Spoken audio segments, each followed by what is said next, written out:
നമ്മുടെ ഇന്ത്യയിൽ എല്ലാ പൊതു തെരഞ്ഞെടുപ്പ് കാലഘട്ടങ്ങളിലും ഒരേപോലെ കേൾക്കാൻ പറ്റുന്ന ഒരു കാര്യമായിട്ട് മാറിയിരിക്കുകയാണ് ഞങ്ങൾ അധികാരത്തിൽ വന്നാൽ പാകിസ്ഥാൻ ഒക്യുപ്പൈഡ് കാശ്മീരിനെ തിരികെ പിടിക്കാനുള്ള നടപടികൾ സ്വീകരിക്കുമെന്ന്. ഈ അഭിപ്രായം ഭരണകക്ഷിയിലിരിക്കുന്ന ആൾക്കാരാണെങ്കിലോ എതിർകക്ഷിയിലിരിക്കുന്ന ആൾക്കാരാണെങ്കിലോ ഒരേപോലെ പല തെരഞ്ഞെടുപ്പുകളിൽ ആവർത്തിച്ച് പറഞ്ഞത് കാണാൻ സാധിക്കുന്ന ഒരു കാര്യമാണ്. ഏറ്റവും ഒടുവിൽ ഇപ്പോൾ നടന്നുകൊണ്ടിരിക്കുന്ന പ്രചാരണ റാലിക്കിടയിൽ ഇന്ത്യയുടെ ആഭ്യന്തര വകുപ്പ് മന്ത്രിയും ഇന്ത്യൻ പ്രൈം മിനിസ്റ്ററും പല പ്രധാനപ്പെട്ട നേതാക്കന്മാരും ഈവൻ ഓപ്പോസിഷനുള്ള പല പ്രധാനപ്പെട്ട നേതാക്കന്മാർ പോലും ഇതേ ഒരു കാര്യത്തെപ്പറ്റി ആവർത്തിച്ചുന്നയിച്ചത് കാണാൻ സാധിക്കും. അതേ സമയത്ത് തന്നെയാണ് ഇവർ ഈ ഒരു കാര്യത്തെപ്പറ്റി പറഞ്ഞുകൊണ്ടിരിക്കുന്ന അതേ സമയത്ത് പാകിസ്ഥാൻ ഒക്യുപ്പൈഡ് കാശ്മീരിൽ വ്യാപകമായ പ്രതിഷേധം പാകിസ്ഥാന്റെ ഭരണകൂടത്തിനെതിരെ ഉണ്ടായിക്കൊണ്ടിരിക്കുന്നു പറയുന്ന കാര്യത്തെപ്പറ്റി ഇന്ന് കാണുവാൻ സാധിക്കും. ഏറ്റവും ഒടുവിൽ നൂറുകണക്കിന് ആൾക്കാർക്ക് പരുക്ക് പറ്റുകയും ഒരു പോലീസുകാരൻ കൊല്ലപ്പെട്ടു എന്ന് പറയുന്ന വാർത്ത പോലും പുറത്തു വരുന്ന രീതിയിൽ വലിയൊരു പ്രൊട്ടസ്റ്റായിട്ടാണ് പാകിസ്ഥാൻ ഒക്യുപ്പൈഡ് കാശ്മീരിൽ പല പ്രധാനപ്പെട്ട പ്രശ്നങ്ങളും മാറിക്കൊണ്ടിരിക്കുന്നത്. എന്താണ് പാകിസ്ഥാൻ ഒക്യുപ്പൈഡ് കാശ്മീരിൽ ഇപ്പോൾ സംഭവിച്ചുകൊണ്ടിരിക്കുന്നത്? ഈ ഒരു സംഭവ വികാസങ്ങൾക്ക് പിറകിലുള്ള യഥാർത്ഥ കാരണം എന്താണ്? എങ്ങനെയാണ് പാകിസ്ഥാൻ ഒക്യുപ്പൈഡ് കാശ്മീർ വീണ്ടും ഇന്ത്യയിലോട്ട് ലയിക്കപ്പെടണമെന്ന് പറയുന്ന ആവശ്യം ശക്തമായി ഉന്നയിക്കുവാനും അതിനൊരു കാരണമായിട്ട് പാകിസ്ഥാൻ ഇപ്പോൾ സംഭവിച്ചുകൊണ്ടിരിക്കുന്ന പ്രശ്നങ്ങൾ മാറിക്കൊണ്ടിരിക്കുന്നുവെന്നും ഈ ഒരു വീഡിയോയിലൂടെ നിങ്ങൾക്ക് മനസ്സിലാക്കുവാൻ സാധിക്കും. ചരിത്രപരമായതും പാകിസ്ഥാനിലെ ഇപ്പോഴത്തെ പൊളിറ്റിക്കൽ സിറ്റുവേഷനെ പറ്റിയും ഇന്ത്യയിലെ കറന്റ് ഡിപ്ലോമാറ്റിക്കലായിരിക്കുന്ന നീക്കങ്ങളെ പറ്റിയും എല്ലാം വിശദമായി മനസ്സിലാക്കാൻ പറ്റുന്ന ഒരു വീഡിയോ ആണത്. അതുകൊണ്ട് തന്നെ വീഡിയോ സ്കിപ്പ് ചെയ്യാതെ മുഴുവനായി കാണാൻ ശ്രമിക്കുക. നമസ്കാരം, എൻ്റെ പേര് സനു. എല്ലാ പ്രിയപ്പെട്ട സുഹൃത്തുക്കൾക്കും വീഡിയോയിലോട്ട് സ്വാഗതം.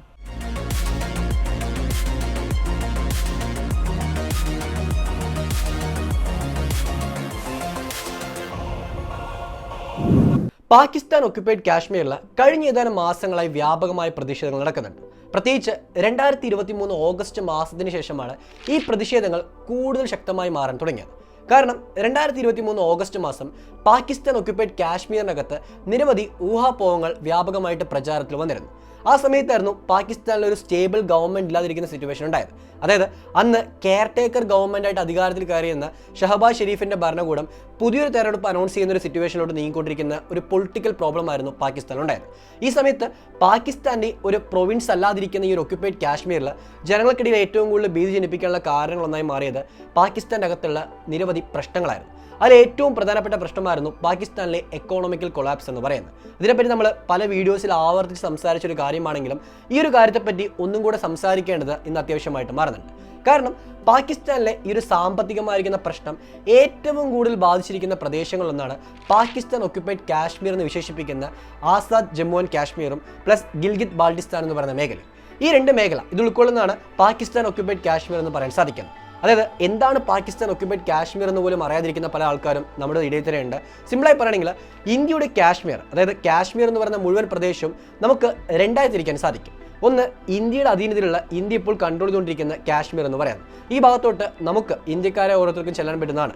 പക്ഷേ പാകിസ്ഥാൻ കൺട്രോൾ ചെയ്യുന്ന കാശ്മീരിന് ഒരു ഭാഗമുണ്ട്. ആ ഭാഗത്തെയാണ് പാകിസ്ഥാൻ ഒക്യുപ്പൈഡ് കാശ്മീർ എന്ന് പറയുന്നത്. ഈ ഒരു പാകിസ്ഥാൻ ഒക്യുപ്പൈഡ് കാശ്മീരിനെ തന്നെ രണ്ടായി തരംതിരിച്ചുകൊണ്ടാണ് പാകിസ്ഥാൻ അവിടെ ഭരണം നടത്തുന്നത്. അതിലൊന്നാണ് ഈ ഒരു AJK എന്ന് പറയുന്ന ആസാദ് ജമ്മു ആൻഡ് കാശ്മീർ എന്ന് പാകിസ്ഥാൻ വിശേഷിപ്പിക്കുന്ന പ്രദേശം. മറ്റൊരു പ്രദേശമാണ് ഗിൽഗിത് ബാൾട്ടിസ്ഥാൻ എന്ന് പറയുന്ന പ്രദേശം. ഈ രണ്ട് പ്രദേശങ്ങൾക്കുള്ള ഏറ്റവും പ്രധാനപ്പെട്ട സവിശേഷത എന്ന് പറയുന്നത് ഇവിടെ വ്യാപകമായ തോതിൽ പാകിസ്ഥാൻ ഗവൺമെന്റിനെതിരെ പല കാലഘട്ടങ്ങളിൽ നിരവധി പ്രശ്നങ്ങൾ ഉണ്ടായിക്കൊണ്ടിരിക്കുന്ന പ്രദേശങ്ങളാണ്. അതുകൊണ്ട് തന്നെ ഈ പ്രദേശത്തെ സെൻസിറ്റീവായ ഏരിയ ആയിട്ടാണ് പാകിസ്ഥാൻ കണക്കാക്കുന്നത്. സോ മൊത്തത്തിൽ ഈ ഒരു മുഴുവൻ ജിയോഗ്രഫി എന്താണെന്ന് നമുക്ക് മനസ്സിലായി. ഇനി എന്താണ് ഈ പ്രതിഷേധങ്ങൾ കഴിഞ്ഞ കുറച്ച് മാസമായി നടക്കാനുള്ള കാരണം എന്നതിനെപ്പറ്റി മനസ്സിലാക്കാം. പാകിസ്ഥാനിലെ സാമ്പത്തിക പ്രതിസന്ധി ഏറ്റവും കൂടുതൽ ബാധിച്ചൊരു പ്രദേശമാണ് പാകിസ്ഥാൻ ഒക്യുപ്പൈഡ് കാശ്മീർ. ഇത് തീർത്തും സത്യമായ ഒരു കാര്യമാണ്. കാരണം പാകിസ്ഥാന്റെ റിച്ചസ്റ്റ് പ്രൊവിൻസ് ആയിട്ട് വിശേഷിപ്പിക്കുന്ന പഞ്ചാബ് മേഖല, അതുപോലെ തന്നെ സിന്ധ് മേഖല, ഈ മേഖലയിലെല്ലാം അന്ന് ഈ പ്രശ്നം വലിയ തോതിൽ അലട്ടിയില്ല എന്ന് പറയുന്ന ഒരു യാഥാർത്ഥ്യമാണ്. കാരണം ആ ഭാഗത്തുള്ള ജനങ്ങൾ അവർക്ക് ആവശ്യമായ രീതിയിലുള്ള പല സ്രോതസ്സുകളിൽ നിന്ന് അവർക്ക് വേണ്ട കാര്യങ്ങൾ എത്തിക്കാനായിട്ട് ഗവൺമെന്റിന് സാധ്യമായിരുന്നു. അതിൽ ഏറ്റവും പ്രധാനപ്പെട്ട കാര്യമായിരുന്നു ഇലക്ട്രിസിറ്റി. അതായത് ഇലക്ട്രിസിറ്റി പാകിസ്ഥാനിൽ കഴിഞ്ഞ ഏതാനും മാസങ്ങളിൽ ഏറ്റവും കൂടുതൽ പ്രശ്നം നേരിട്ടൊരു മേഖലയാണ്. ഈ മേഖലയിൽ തന്നെ ജനങ്ങൾ ഏറ്റവും കൂടുതൽ പ്രശ്നം ഫേസ് ചെയ്തൊരു കാര്യമായിരുന്നു ഇലക്ട്രിസിറ്റിൻ്റെ ചാർജ് വർദ്ധിപ്പിച്ചു എന്ന് പറയുന്ന കാര്യം. പാകിസ്ഥാനിൽ ഹൈഡ്രോ തെർമൽ പവർ പ്ലാന്റുകൾ വഴിയാണ് വ്യാപകമായ തോതിൽ ഇലക്ട്രിസിറ്റി ഉൽപ്പാദിപ്പിക്കുന്നത്. അതിൽ തന്നെ ഏറ്റവും കൂടുതലായിട്ടൊരു കോൺട്രിബ്യൂഷൻ ചെയ്യുന്ന മേഖലയാണ് പാകിസ്ഥാൻ ഒക്യുപ്പൈഡ് കാശ്മീരിലുള്ള നിരവധി ഹൈഡ്രോ തെർമൽ പ്രൊജക്റ്റുകൾ. അതിൽ ഇത്തരം ജലാശയങ്ങളിൽ നിന്ന് വൈദ്യുതി ഉൽപ്പാദിപ്പിച്ച്, അതും പാകിസ്ഥാൻ ഒക്യുപ്പൈഡ് കാശ്മീരിൽ നിന്നുള്ള ജലാശയങ്ങളിൽ നിന്ന് വൈദ്യുതി ഉൽപ്പാദിപ്പിച്ച് അത് പാകിസ്ഥാൻ്റെ ഫെഡറൽ ഗവൺമെൻറ് കൺട്രോൾ ചെയ്യുന്ന റിച്ചസ്റ്റ് ഏരിയയിലോട്ട് ട്രാൻസ്ഫർ ചെയ്യുന്ന ഒരു സിസ്റ്റമായിരുന്നു പാകിസ്ഥാനിൽ ഉണ്ടായത്. സോ ഞങ്ങളുടെ ഭാഗത്ത് നിന്ന് ഉൽപ്പാദിപ്പിച്ചിരിക്കുന്ന വൈദ്യുതിക്ക് ഞങ്ങളുടെ കൈവശം നിന്ന് കൂടുതൽ ചാർജ് ഈടാക്കുന്നു പറഞ്ഞൊരു ആരോപണമായിരുന്നു പാകിസ്ഥാൻ ഒക്യുപ്പൈഡ് കാശ്മീരിലെ നിരവധി ട്രേഡേഴ്സ്, കച്ചവടക്കാരും ബാക്കിയുള്ള പൊതുജനങ്ങളും നിരത്തിൽ വന്ന് പ്രകടമാക്കാൻ തുടങ്ങിയത്. ഈ ഒരു പ്രകടനം അത് ചെറിയ രീതിയിലായിരുന്നു ആദ്യം ഉണ്ടായത്. ആ സമയത്ത് തന്നെ പാകിസ്ഥാനിൽ അവാമി പാർട്ടി എന്ന് പറയുന്ന ട്രേഡേഴ്സിൻ്റെ കച്ചവടക്കാരുടെ ഒരു സംഘടനയുണ്ട്. ഈ സംഘടനയും ജനങ്ങളുമെല്ലാം ചേർന്നുകൊണ്ട് തെരുവിലിറങ്ങി ഗവൺമെൻറ്റിൻ്റെ തെറ്റായ നീക്കങ്ങളെപ്പറ്റിയും അവർ നടപ്പാക്കുന്ന ജനങ്ങൾക്കെതിരായ പുതിയ പല പദ്ധതികളെപ്പറ്റിയും പ്രതിഷേധിക്കാൻ തുടങ്ങിയിരുന്നു. ഈ പ്രതിഷേധം ഒരു ചെറിയ രീതിയിലുള്ള പ്രതിഷേധമായിട്ട് മുന്നോട്ട് പോകുന്ന സമയത്തായിരുന്നു പോലീസ് ആ പ്രതിഷേധത്തെ അടിച്ചമർത്താനായിട്ട് ടിയർ ഗ്യാസും ബാക്കിയുള്ള വ്യാപകമായ ആക്രമണവും അഴിച്ചുവിട്ടത്. ഈ ആക്രമണത്തിൽ നിരവധി ആൾക്കാർക്ക് പരിക്കേറ്റു. അങ്ങനെ അവസാനം ഈ ഒരു പാകിസ്ഥാൻ ഒക്യുപ്പൈഡ് കാശ്മീരിൽ ഇത് വലിയൊരു പ്രതിഷേധമായിട്ട് മാറാനുള്ള കാരണമായി തീർന്നു. ഈ പ്രതിഷേധമാണ് ഇന്ന് പാകിസ്ഥാനിൽ ഒരു പ്രധാനപ്പെട്ട പ്രശ്നമായി മാറിക്കൊണ്ടിരിക്കുന്നു പറയുന്ന കാര്യത്തെപ്പറ്റി മനസ്സിലാക്കാൻ സാധിക്കും. കാരണം പാകിസ്ഥാന്റെ current prime minister Shahbaz Sharif പോലും ഒഫീഷ്യലായിട്ട് ഒരു കാരണവശാലും വയലൻസിന് അംഗീകരിക്കാൻ സാധിക്കില്ലെന്നും എത്രയും പെട്ടെന്ന് പ്രൊട്ടസ്റ്റുകൾ അടിച്ചമർത്താനുള്ള നടപടി സ്വീകരിക്കുമെന്ന് പറഞ്ഞുകൊണ്ട് ഷഹബാസ് ഷെരീഫ് പാകിസ്ഥാൻ ഒക്യുപ്പൈഡ് കാശ്മീരിന്റെ അഡ്മിനിസ്ട്രേഷൻ അറിയിച്ചതായിട്ട് കാണാൻ സാധിക്കും. ഇപ്പോൾ നമുക്ക് സംശയം തോന്നിയേക്കാം, എന്താണ് പാകിസ്ഥാൻ ഒക്യുപ്പൈഡ് കാശ്മീരിന്റെ അഡ്മിനിസ്ട്രേഷൻ എന്ന് പറയുന്ന കാര്യം. ഇത് നമ്മൾ മനസ്സിലാക്കേണ്ടത് പാകിസ്ഥാൻ ഒക്യുപ്പൈഡ് കാശ്മീരിന് മാത്രമായിട്ടുള്ള ഒരു പ്രത്യേക നിയമ സംവിധാനവും അവിടെ നടപ്പാക്കുന്ന ഭരണരീതിയും എന്ന് പറയുന്ന കാര്യമാണ്. ഈ കാര്യത്തെപ്പറ്റി മനസ്സിലായാൽ തന്നെ അവിടെ നടക്കുന്ന പ്രതിഷേധങ്ങൾക്കും അവിടെയുള്ള പ്രശ്നങ്ങൾക്കും പ്രധാനപ്പെട്ട കാരണം എന്താണെന്ന് നിങ്ങൾക്കറിയാൻ സാധിക്കും. അതായത് പാകിസ്ഥാനിലെ 4 പ്രൊവിൻസുകളാണ് പ്രധാനമായിട്ടുള്ളത്.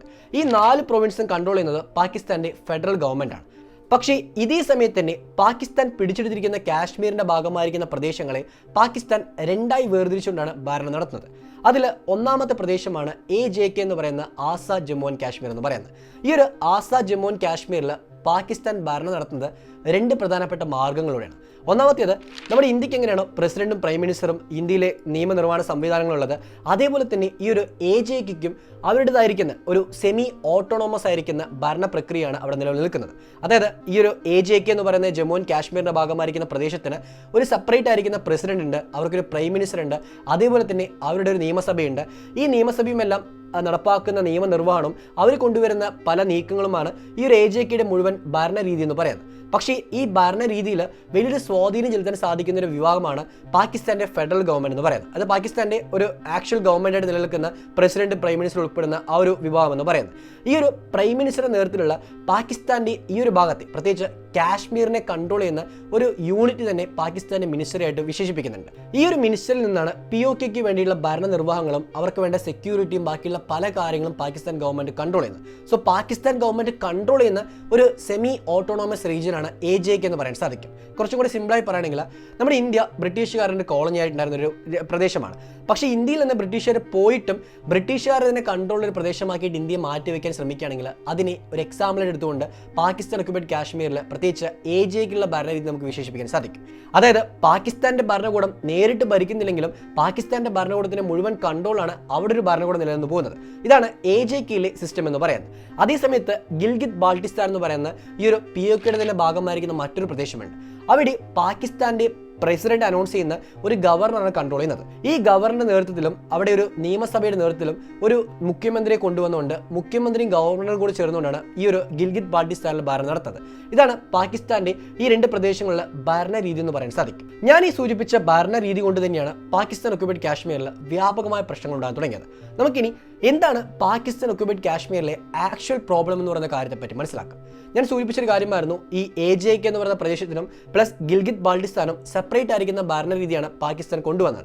ആ ഭരണരീതി കൊണ്ടുവരാനുള്ള പ്രധാനപ്പെട്ട കാരണം എന്ന് പറയുന്നത് അവിടുത്തെ ജനങ്ങളെ കൺട്രോൾ ചെയ്യാനായിട്ട് പാകിസ്ഥാൻ ഗവൺമെന്റിന് സാധിക്കണം എന്ന് പറയുന്നതാണ്. ഇത് ഞാൻ പറഞ്ഞൊരു കാര്യമല്ല. പല ആക്ടിവിസ്റ്റുകൾ ഈ പാകിസ്ഥാൻ ഒക്യുപ്പൈഡ് കാശ്മീരിൽ നിന്ന് പുറത്തു വന്ന് ഇന്ന് ലോകത്തിലെ പല രാജ്യങ്ങളും അഭയാർത്ഥികൾ കഴിയുന്നുണ്ട്. അവർ തന്നെ പല വേദികളായിട്ട് പറഞ്ഞൊരു കാര്യമാണ്, പാകിസ്ഥാൻ ഗവൺമെന്റിന്റെ ഒരു ആയുധമാക്കി മാറ്റിക്കൊണ്ട് ഇന്ത്യക്കെതിരെ ഉപയോഗിക്കാൻ പറ്റുന്ന ഒരു കാർഡായിട്ടാണ് അവർ പാകിസ്ഥാൻ ഒക്യുപ്പൈഡ് കാശ്മീരിനെ കാണുന്നത്.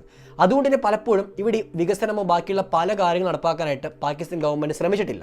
അതാണ് ഏറ്റവും വലിയ യാഥാർത്ഥ്യം എന്ന് പറയാൻ സാധിക്കും. സോ പാകിസ്ഥാന്റെ ഈ ഒരു ഭരണരീതി, അവരുടെ ഈ ഒരു പ്രത്യേകതരമായിരിക്കുന്ന ഭരണ പ്രക്രിയ മൂലം തന്നെ ഈ ഭാഗത്ത് വലിയ തോതിലുള്ള പ്രശ്നമുണ്ട്.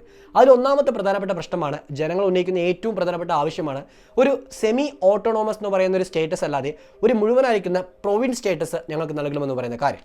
അതായത് ഒരു പ്രൊവിൻസ് എന്ന് പറയുമ്പോൾ ഇപ്പോൾ ഇന്ത്യയിലെ സംസ്ഥാനങ്ങളുണ്ട്. ഈ സംസ്ഥാനങ്ങൾക്ക് പ്രത്യേകമായിരിക്കുന്ന അവകാശമുണ്ട്. അതുപോലെ തന്നെ പാകിസ്ഥാനിലെ 4 പ്രൊവിൻസ് ഉണ്ട്. ഈ 4 പ്രൊവിൻസിനും ഗവൺമെന്റ് നൽകുന്ന പല ആനുകൂല്യവും പലതരത്തിലുള്ള ഭരണരീതികളുമുണ്ട്.